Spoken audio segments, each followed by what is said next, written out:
ఈ రోజు పార్లమెంట్ లో తన గళం విప్పుతున్న గురుమూర్తి గారిని ప్రసంగించవలసిందిగా కోరుకుంటున్నాను.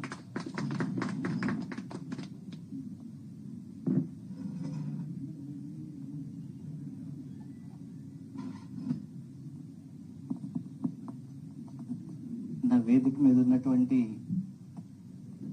పెద్దలందరికీ నా నమస్కారం.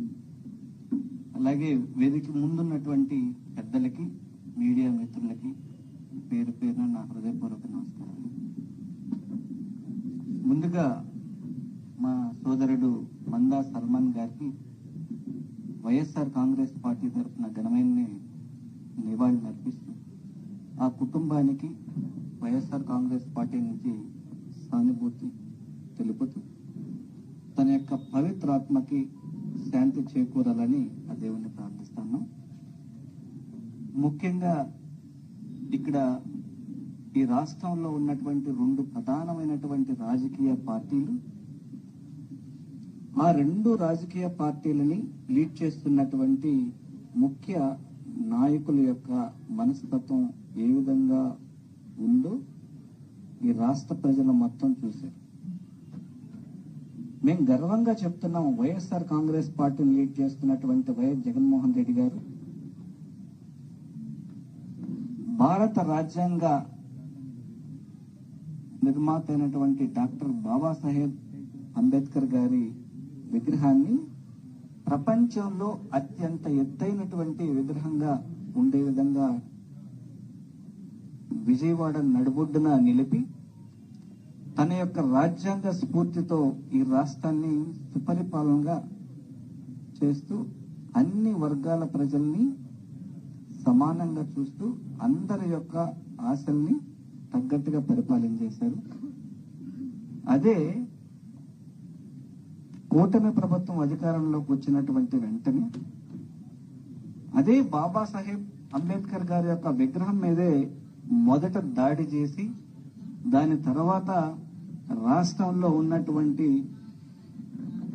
ఎస్సీల మీద దాడులు చేస్తూ, అలాగే వైఎస్ఆర్ కాంగ్రెస్ పార్టీకి అండదండగా ఉన్నటువంటి నాయకులందరి మీద అత్యంత నియంతృత్వ ధోరణితో వాళ్ళ ఆస్తుల్ని టార్గెట్ చేస్తూ, వాళ్ళ మీద ఫిజికల్ గా దాడి చేస్తూ, పబ్లిక్ గా పట్టపగలే మర్డర్స్ చేస్తూ, ఓళ్లని ఖాళీ చేయించి పరిస్థితుల్ని ఈ రోజు రాష్ట్రంలో చూస్తా ఉన్నాం. వీటన్నిటి మీద వైఎస్ఆర్ కాంగ్రెస్ పార్టీ ఎప్పటికప్పుడు ఢిల్లీ వేదికగా అన్ని ప్లాట్ఫామ్స్ లోనూ అన్ని రాజ్యాంగబద్ధమైనటువంటి సంస్థల్లోనూ గౌరవ మాజీ ముఖ్యమంత్రి వర్యులు వైఎస్ జగన్మోహన్ రెడ్డి గారి యొక్క నాయకత్వంలో ఆయన ఆదేశాల ప్రకారం ఎప్పటికప్పుడు అన్ని కంప్లైంట్స్ చేస్తూనే ఉన్నాం. సో ఖచ్చితంగా రాష్ట్రంలో జరుగుతున్నటువంటి ఎస్సీల మీద జరుగుతున్నటువంటి దాడులకు సంబంధించి ప్రత్యేకంగా మందా సల్మాన్ గారి యొక్క దాని మీద జరిగినటువంటి దాడి, ఆయన్ని చంపినటువంటి విధానం దేశం ఉలిక్కి పడే విధంగా చేసిందండి. ఎక్కడో సిరియాలోనూ ప్రతిరోజు దాడులు జరుగుతూ ఉంటాయి, చంపుకుంటూ ఉంటారు. కానీ భారతదేశంలో ఎక్కడ లేని విధంగా ఈరోజు దళితుల మీద, అలాగే వైఎస్ఆర్ కాంగ్రెస్ పార్టీ నాయకుల మీద దాడులు జరుగుతున్నటువంటి పరిస్థితి కేవలం ఈ దేశంలో ఆంధ్ర రాష్ట్రంలో మాత్రమే చూస్తా ఉన్నాం. ఎవరు కూడా వైఎస్ఆర్ కాంగ్రెస్ పార్టీకి సంబంధించిన నాయకులు భయపడి వెనక్కి తగ్గే వాళ్ళు ఎవరూ లేరు. వైఎస్ జగన్మోహన్ రెడ్డి గారి యొక్క నాయకత్వంలో ఖచ్చితంగా ఎదురొడ్డి పోరాడతారు, ప్రజల పక్షాన నిలబడతారు, ప్రజా సమస్యల మీద పోరాడతారు. ఈ సంబంధించినటువంటి ఈ ఇష్యూని ఖచ్చితంగా వైఎస్ఆర్ కాంగ్రెస్ పార్టీ తరపు నుంచి రేపు పార్లమెంట్ లో ఖచ్చితంగా ప్రశ్నిస్తాం. అలాగే హ్యూమన్ రైట్స్ కమిషన్ కావచ్చు, ఎస్సీ కమిషన్ కావచ్చు, అలాగే హోమ్ మినిస్ట్రీ కావచ్చు, ప్రెసిడెంట్ కావచ్చు, అందరికి కూడా ఖచ్చితంగా కంప్లైంట్స్ చేస్తాం. న్యాయస్థానాల్ని ఆశ్రయం చేస్తాం. ఖచ్చితంగా మందా సల్మాన్ గారి యొక్క ఆత్మకి శాంతి చేకూరే విధంగా ఖచ్చితంగా అన్ని ప్రయత్నాలు చేసి వాళ్ళ కుటుంబానికి న్యాయం జరిగే విధంగా న్యాయ పోరాటాన్ని కూడా సాగిస్తాం. అలాగే ఇది ప్రభుత్వ హత్య, ప్రభుత్వపు నిర్లక్ష్య ధోరణి వల్లే ఈ హత్య జరిగింది. ఈ రాష్ట్రంలో పోలీస్ వ్యవస్థ దేనికి ఉంది? ఈ రాష్ట్రంలో శాంతి భద్రతలను కాపాడడానికి ఉన్నారు కూర్చొని. వాళ్లే గూండాలతో రౌడీలతో చేతులు కలిపి సామాన్యుల మీద దాడులు చేస్తున్నటువంటి పరిస్థితి కేవలం ఆంధ్ర రాష్ట్రంలోనే ఉంది.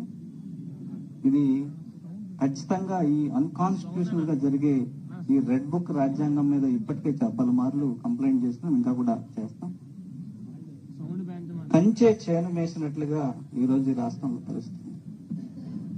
కొంతమంది పోలీస్ అధికారులు అలాగే ప్రభుత్వ పెద్దల అండదండలతో తెలుగుదేశం పార్టీ నాయకులు కలిసి ఈ రాష్ట్రాన్ని దోచేస్తున్నారు. దాన్ని రిస్ట్రిక్ట్ చేస్తున్నటువంటి వ్యక్తుల మీద దాడి చేస్తున్నారు.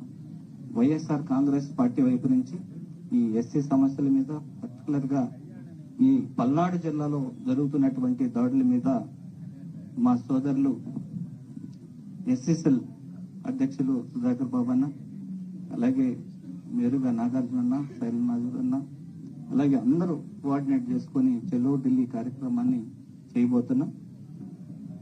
అలాగే మా parliamentary party leader YV Subbareddy గారి యొక్క అధ్యక్షతను ఖచ్చితంగా ఢిల్లీలో అన్ని ప్లాట్ఫామ్స్ లోను అన్ని రాజ్యాంగబద్ధమైన సంస్థలకి కంప్లైంట్ చేయబోతున్నాం. ఈ ఇష్యూస్ మీద పెద్ద ఎత్తున ధర్నా గాని ఆందోళన కార్యక్రమాలని ఢిల్లీలో కూడా చేయబోతున్నాం.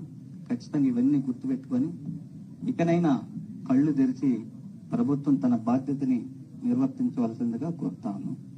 నాకు ఈ అవకాశం ఇచ్చినటువంటి పెద్దలందరికీ ధన్యవాదాలు తెలియజేస్తాను. నిన్న ఒక విలేకరి